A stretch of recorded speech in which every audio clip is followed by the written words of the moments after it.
Oi, pessoal, tudo bem?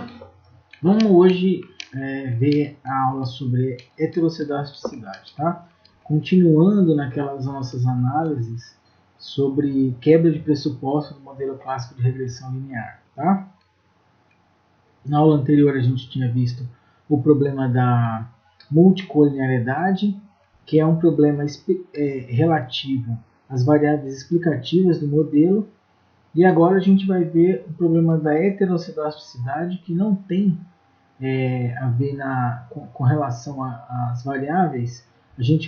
Na heterossedasticidade, a gente analisa os resíduos. Tá?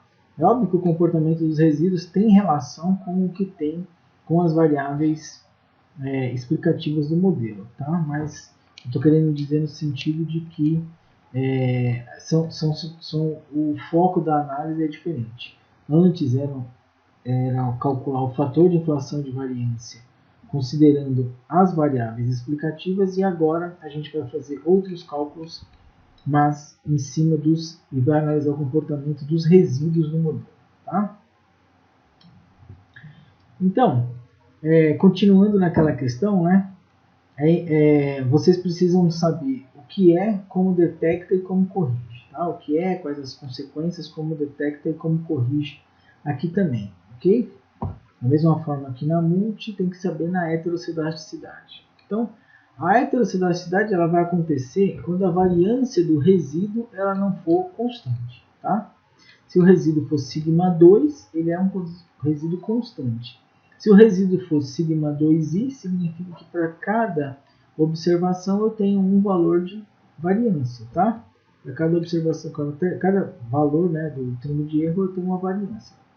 Então aí indica que essa notação σ2i está indicando que ela não é constante. Tá? Bom, o que pode implicar essas fontes principais que fazem com que se tenha o problema da heterossedasticidade? Outliers, ou observações discrepantes na sua base de dados, ele pode causar o problema da heterossedasticidade, tá? Eu, inclusive, vou mandar por e-mail de vocês um postzinho da análise macro, como é que se faz para identificar outliers, tá?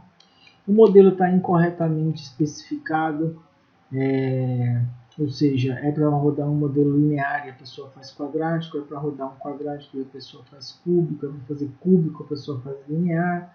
O modelo está incorretamente especificado, né? Você tem a simetria na distribuição entre um ou mais regressores, quer dizer, então você pega, por exemplo, e coloca a renda, e tem gente que tem uma renda nada, ou muito próximo de zero, e tem gente que tem uma renda muito elevada, então você tem uma assimetria muito grande dentro daquela variável, né? E também você pode ter uma assimetria grande quando você tem variáveis que são medidas em unidades de medida muito diferentes, certo? Além, é óbvio, né, de erro de digitação que vai causar, no final das contas, o erro de digitação vai causar um outlier. Às vezes você quer digitar 10 e você digita 1000, né? Isso causa um problema de outlier, tá? Bom, então o que é? É a variância do resíduo, ele não é constante, tá? O resíduo tem que ter média zero e variância constante. Se a variância não for constante, eu tenho um problema de heterossedasticidade. O que causa a heterossedasticidade? É um problema muito grande? Bom, em relação às propriedades dos estimadores, se existir o problema de heterossedasticidade, eles vão continuar não viesados, vão continuar eficientes, né? Mas eles não são mais eficientes, certo? O que isso significa? Que se o seu estimador, ele precisa ser, além de não viesado, ele precisa ser consistente e ele precisa ser eficiente, ou seja, dentre todos os estimadores possíveis, ele é o que apresenta a menor variância, tá? Quem vai passar a ser o estimador eficiente no caso de heterossedasticidade é o estimador de mínimos quadrados generalizados, cujo caso específico, ou um caso especial dele, é o, por exemplo, mínimos quadrados ponderados. Tá? Esse vai ser o estimador eficiente. Tá? Mínimos quadrados ordinários já não passa a não ser mais. E aí, então, eu não posso utilizar. Tá? Não serve.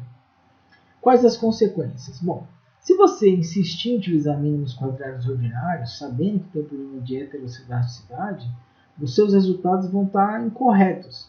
Então, os testes T e F vão estar todos calculados incorretamente, e aí as significâncias vão estar erradas, ou seja, você pode concluir algo ou fazer inferência sobre algo que pode estar totalmente equivocado. Tá?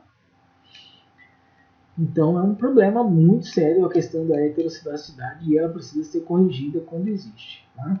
É algo mais comum em dados de seção cruzada. Lá em econometria 2 de séries temporais a gente vai analisar a heterocidasticidade em séries temporais, mas aqui em econometria 1 a gente vai considerar heterocidasticidade em dados de seção cruzada. Tá? E quando for o próximo tópico, que é a autocorrelação, aí sim a gente vai analisar dentro de séries temporais. Tá? Como detectar o problema da heterocidasticidade? Primeira coisa, se pode fazer uma boa análise gráfica dos resíduos. Tá? É sempre importante fazer essa análise, que ela pode te dar uma aproximação. Só que só isso não basta. Tá? Existem os testes formais para análise disso, sendo que os principais são os de White e de Bloch-Pagan. A gente vai mostrar inclusive o de White como um caso especial do teste de Bloch-Pagan-Gold. Certo? Então, aqui já é uma parte que exemplifica isso daí, né? Foi estimado um modelo, salário em função de um conjunto de variáveis, né?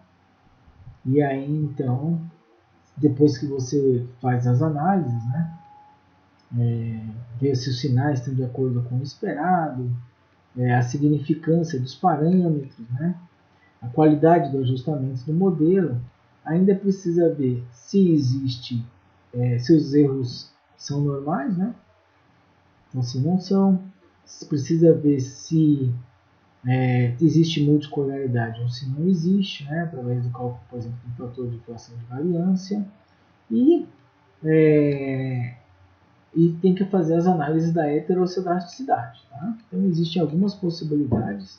Aqui, nesse caso, aí é uma regressão dos resíduos, dos resíduos ao quadrado contra os resíduos, né, ajustados, né, os resíduos contra eles ao quadrado, tentar identificar algum comportamento nisso daí. É um gráfico que eu acho que é difícil, assim, nesse caso especificamente, encontrar algum padrão aqui, difícil nesse caso de considerar. Se quando aumenta os valores dos ajustados também está aumentando o valor dos resíduos quadráticos, né? E isso levaria a um comportamento que os erros seriam heterocidásticos. O R tem uma sequência, né, de gráficos que você pode fazer, né? Aquele gráfico que é ali, por exemplo, um deles mesmo, é o gráfico para ver normalidade, né? Veja que sempre os resíduos eles estão padronizados, são resíduos padronizados. Aí tem os resíduos contra os valores estimados, os resíduos padronizados contra os valores estimados, tem esses resíduos versus esses leverage aí, né? Que é uma das formas para se pensar também a questão da heterocidasticidade. Esse resíduos versus leverage, ele tenta te ajudar a identificar, por exemplo, os problemas de heterocidasticidade ou de outliers, tá? Esse leverage aí, ele significa uma sensibilidade, tá? A sensibilidade dos valores estimados, né, dos y chapéu, para umas mudanças no y, tá? Então, isso daí é uma possibilidade, tá? Então, o que está acontecendo aqui neste caso, está aparecendo que está aumentando, né? Meio que está muito pequenininho para nesse poder ficar pequenininho para caber aqui no slide, né? Mas aparentemente você tem aumentado, né? O leverage, a gente percebe aí pelo comportamento da reta vermelha, certo? Isso aí seria um indicador do problema da heterossedasticidade, tá? Bom, então faz essas análises e aí às vezes a gente não consegue efetivamente ter muita clareza. É importante fazer os testes de heterossedasticidade, tá? O de White é mais um teste para grandes amostras e basicamente é fazer uma regressão, pegar os resíduos ao quadrado e aí você vai fazer uma estimação dos resíduos ao quadrado contra os regressores, né, da sua variável original, os regressores ao quadrado, também pode cruzar um regressor vezes o outro, tá? E aí isso daí, essa regressão vai gerar um R2, né?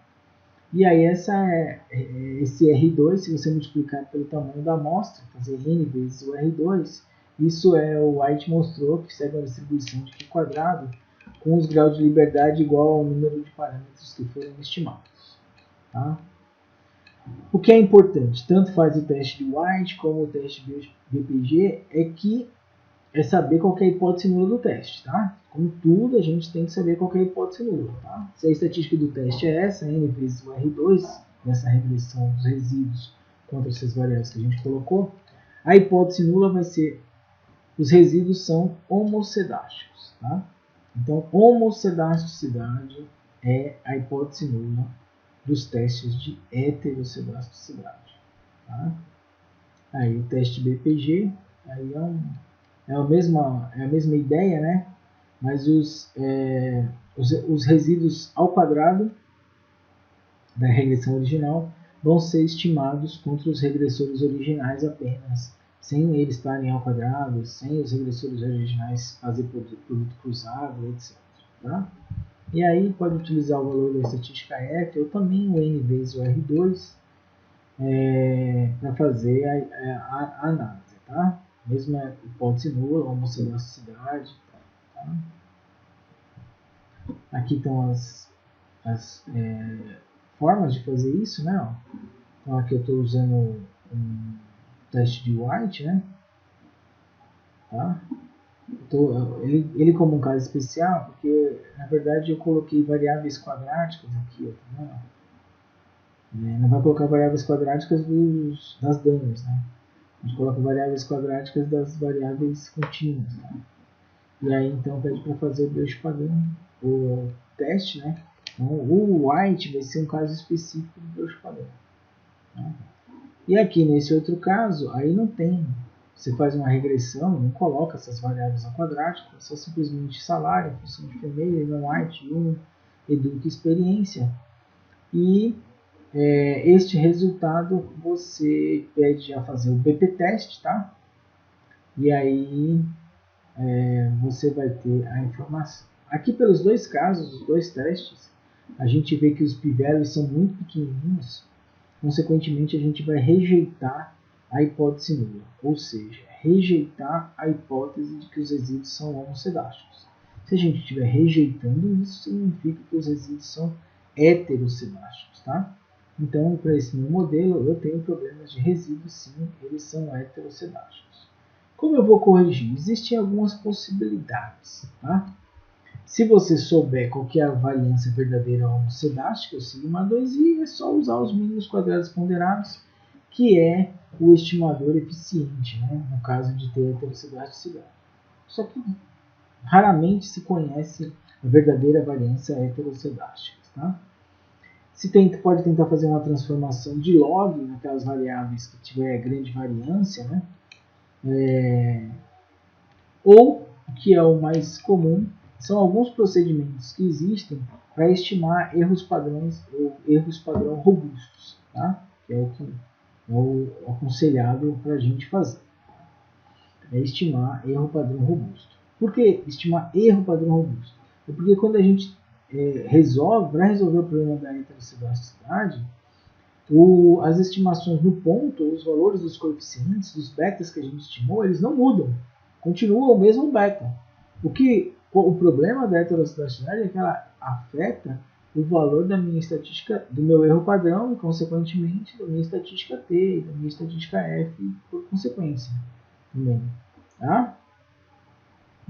Então, quando esses procedimentos para gerar erro padrão robusto, significa que as estimativas pontuais são as mesmas, mas os erros são diferentes. Tá? E aí, então, a gente usa esse coef teste para fazer a correção de White. Tá? Existem vários HCs. Tá? O HC1 que eu achei mais próximo do Evis 8 que eu tenho aqui no meu computador. Tá? Mas o sugerido é que foi desenvolvido em 2011, que é o HC4. Essa opção, quem quiser, veja o help do coef-test e aí vocês vão observar. Tá? Então tem que digitar coef-test, entre parênteses, tem que colocar regressão 1, foi o objeto que eu criei que armazenava as informações da minha regressão. Tá?